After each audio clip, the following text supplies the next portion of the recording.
and welcome to this week's episode of Adventures in Contracting. I am your host, Leona Charles, the CEO and president of SPC Business Consulting, where we do all things government contracting. Today's episode, I want to talk to you a little bit about the CMMC requirements, some updates on what's going on and kind of where we are at this point in time and what we can expect in the future. But before I do that, some general housekeeping. If you just want to reach out, give some comments, even some episode topics, or maybe even some questions, you can reach out to us on Twitter at contracting_in. Facebook, you can do Adventures in Contracting or SPC Consulting. LinkedIn, Adventures in Contracting, or you can visit our webpage at spcconsulting.org. You can see various episodes, and you can also reach out to me directly there on our contact us page.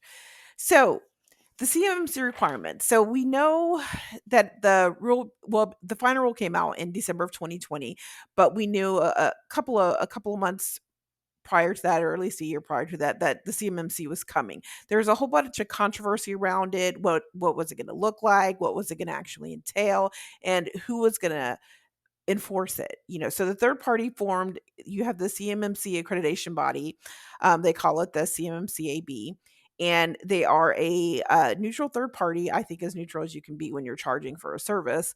But they are supposed to be a neutral third party that is actively engaging assessors, CP3Os, and trainers to go out there and help businesses get ready to pass a certification. Because starting in 2020, they started inserting this clause into contracts. So it's no longer in the realm of imagination. It's real life. It's touching things that we work with and ways that we make revenue. So these clauses are now in the first contracts that to require level 2 CMMC certification are going to take place in Navy contracts, Air Force contracts, and Missile Defense Agency, right? So in the Navy, the contracts are going to be affected by the CMMC level 2 requirements clause are going to be the integrated common processor, the FA 18EF full mod of the S-bar and shutoff valve, and the DDG 51 lead yard services and the follow yard services. In the Air Force, the affected contracts are going to be the Mobility Air Force Tactical Data Link contract, the Consolidated Broadband Global Area Network follow-on, the Azure Cloud integration, and in the Missile Defense Agency, there's only one contract that's going to be affected, and this one is the Technical Advisory and Assistance contract. So if you've been under a rock, or if you've been actively avoiding CMMC, which is understandable, basically what it is a new approach to third party, which expands upon this in the way that it's going to require you to have these safety requirements. But in addition to requiring you to have them in place, it's going to actually require you to be able to use them. And what that means is you can no longer just do a checklist and say, yes, hey, we have these things that we have in place. Should scenario A happen, then we anticipate that we would do A, B, and C. No, what CMMC is requiring is that you not only have that plan should the scenario happen, but also that you are actively implementing that plan on a daily basis. So that is the key difference. The key difference is that implementation element, which before we were able to kind of self-certify that, yes, we would do this. And maybe some contractors did, maybe some contractors didn't, but it was really up to us. CMMC takes that out of the contractor's hands and requires you to actually show them that you are putting these requirements into practice. You are actively auditing your system. You're actively requiring people to utilize the controls that you've put forth. So in a high-level view of it in a nutshell would be, you've got your model, you've got your domain. CMMC has I believe it's 15 domains that you have to look at. Then in the domains, you have the process within the domains, and there are 5 levels within those processes. Then you have the capabilities, and then you have the practices within those capabilities, which is where you show the government, yes, we have these capabilities, and this is how we put them into use. So we're talking about the CMMC accreditation board. And mind you, this has not been a smooth transition. This has not been a smooth requirement rolled out. When there was a commenting period on the rule, I mean, it was kind of all over the field. You had I myself had a bit of a Twitter disagreement with one of the board members who didn't seem to have an active grasp on acquisitions or how the FAR helps or did not help a certain situation. So if you care to look at that, you can look at my Twitter and you can see it. You can look at SBC's Twitter, you can see all about it. But the issue here, I think, has been the rollout has not really been fleshed out. There's not a lot of information on the rule itself. I mean, we have these domains, we have these different processes and practice levels, but what we don't have is a lot of information from the agencies on the practical application of it. Like, what does a checklist look like? What are the minimum requirements? What are the acceptable alternatives? What are we able to use? What are we able to salvage? What are we able to add on? These various things. And then what is the cost? And that's been a pretty big one. So far, CMMC is very costly for small businesses. I think for the larger guys, it's probably easier to absorb it, but for the smaller guys, it's a bigger cost. So a lot of the conversation around it has been around that cost and where they came up with these figures, and it's looking like it's going to cost between $3,000 and $5,000 for a very small business. That is a large amount of money, and it's not something that is a general cost of business. I think for a lot of smaller businesses, it's going to be an either or situation. Like, either I get this certification or I get this certification. So I have to make a much larger business decision on whether or not this makes sense for me and my company. Um, so there is some conversation about that. One of the other things that has popped up with this is that one of their founding board members has actually left. So Regan Edens is a founding member who was chairing the standards working group, and he has left the organization. One of the other issues is a lack of the C3PIO assessors. There are not a lot of them. There is a list that you guys can go to, and I'll put that into the comments so you can see it. But there, given the sheer number of DoD contractors, there just are not enough assessors. And in order to get everyone assessed to at least a level 2, the clock is running, and there hasn't been a lot of headway in certifying these assessors, training these assessors, and actually getting them out on the street in a meaningful way so that businesses have some place where they can say, hey, this is where I can go to get this done. This is what I need to do. This is how it's done. And, like, we don't know any of that stuff. And that's a big deterrent for this. Another issue is just a clear description of what's required from contractors. Like, we have this high level overview of it, and it's very, everything that is put out with CMMC is very high level. Like, there's really not a whole lot of granular things, and I think people that are used to NIST are kind of used to that granularity of this is what can be used in lieu of. This is, it's good enough, but if you want to get to this level, it's not gonna work that way. You're gonna need something additional. We don't have that level of granularity with CMMC, and I think that's very frustrating, particularly to our cybersecurity contractors and our IT contractors. It's very, very frustrating. And then, last but not least, as I said a little bit before, cost is always an issue. When you're a smaller business, it is what it is. It's the bottom line is always an issue, and this is a big cost for us not to have a lot of information about how it's going to affect us, how long it's going to take to get certified, where we can find the assessors, where we can get information on what we can substitute and what we can't substitute, what is an an acceptable alternative. This is a lot of money to not have any of those answers.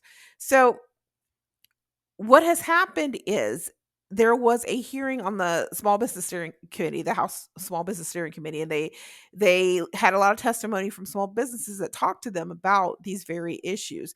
And as a matter of fact, what has come out of it is DoD is setting up an innovation steering group that is supposedly supposed to focus on small contractors. They're also in the process of enhancing the network of PTACs to further assist small businesses in readiness and assessments, and where they go from there. my assumption is that there's going to be some kind of guidance if the person doesn't, or if the organization doesn't pass and does not receive their level certification. We do know that if you do not receive your level certification, that it's not going to be public knowledge that you failed. Oh my God. What's going to happen is that there will be a public list of organizations that are certified and to what level they are certified at. But if you fail to get certification, we do know that your company is not going to then be, put on blast and say, hey, this company failed their certification and weren't able to get it. So knowing that the DoD has had this response, there was a letter sent to the National Defense Industry Association, the professional council, the Professional Services Council sent this letter to Deputy Secretary of Defense Kathleen Hicks, and in it they identified 6 suggestions for the DoD, and they're pretty much, I think, anybody who has been following this for any amount of time, it makes perfect sense. It's something that you would expect to see.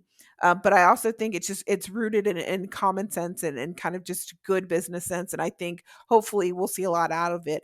One of the first thing they set out was to regularly engage with industry. Now this is a good one, but I think it's going to get some pushback because, of course, the government's going to say, well, that's what the AB is for. They engage with with industry very early on. They set up all of these working groups. They had multiple meetings, and they engaged every way they could. So, and here's my issue with that. As a matter of fact, that's true, but what they didn't do was engage the people that it hurt the most. So yes, they did have all of these meetings, and anybody who's been in GovCon for a decent amount of time knows that these meetings are really not. They're the place to get, I think, nuggets, but they're not really the place to get at the bottom of the issue or the root of the issue. And these particular meetings were attended by hundreds of people, big guys. There wasn't really a lot of representation for micro businesses, for solopreneurs, for teaming partners. There wasn't a lot of information for the things that small businesses do in order to compete in the government space. There certainly wasn't representation for minority businesses. There wasn't representation for women-owned businesses. There wasn't any representation for disadvantaged businesses. So the ideal that there was engagement, I think, is that ideal is flawed, and it's kind of willfully ignorant, if you ask me. I attended all of the stages of those. I attended every one of those meetings, and I can tell you, the engagement was not meant for small business. The engagement was meant for the Lockheeds, the Raytheons, the PwCs, the McKenzies, the Booz Allens. That's who the engagement was meant for. It wasn't meant for SPC. It wasn't meant for smaller businesses. That's not who these meetings were geared toward. And that's frankly not who they were interested in speaking with. So the next suggestion that this letter had for the DoD was to standardize and improve the marketing practices for DoD CUI requiring protection. So within this, there are 2 issues. One is there needs to be a standard definition for CUI. So right now, everybody classifies it differently, and it's just it's a struggle when there's not a standard definition. And if we could get a standard definition for the marking, standard definition for what constitutes a CUI, if we could get a standard definition across all agencies that this is just kind of this is what everyone accepts that it is, it would make it a lot easier.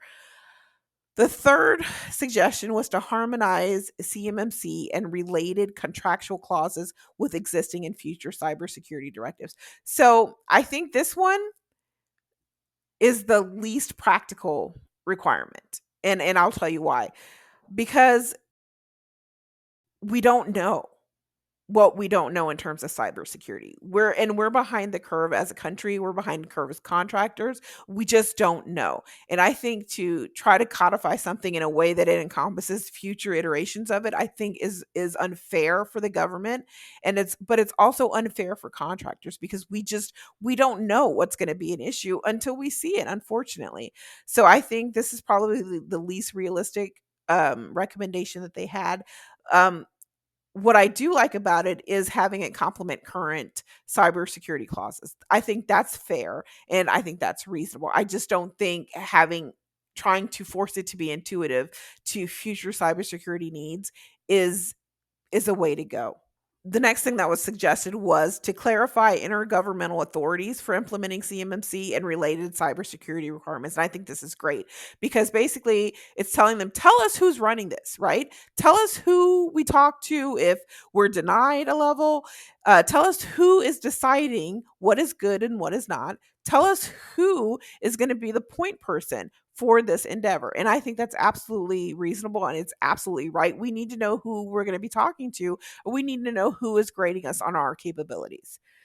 The next suggestion was provide additional implementation guidance and support for small business. I'm a 110% behind this. I think it's great because small businesses are in fact going to be the ones that are left behind. And I've said this multiple times in multiple venues that we are going to be the ones that are left behind. So I'm all for this. Any additional support that small businesses can get in the way of implementing this and making this something that we can overcome or we can effectively reduce the administrative burden for, I'm all for. Um, the other suggestion was to evaluate and clarify remaining policy and process questions around the implementation of DFAR. So here's my issue with this, right? I think the FAR is pretty clear on this. I don't know that you need to further clarify. It's not the FAR that's unclear or vague. It's the CMMC. So I think this is unfair, and I think this is a pot shot at improving and streamlining the FAR. This is what I think. So I don't like this one. I think it's unnecessary. I think what would have been a better suggestion would have been to say help us align with the FAR and the DFAR. I think that would have been a better way to go rather than saying, evaluate and clarify.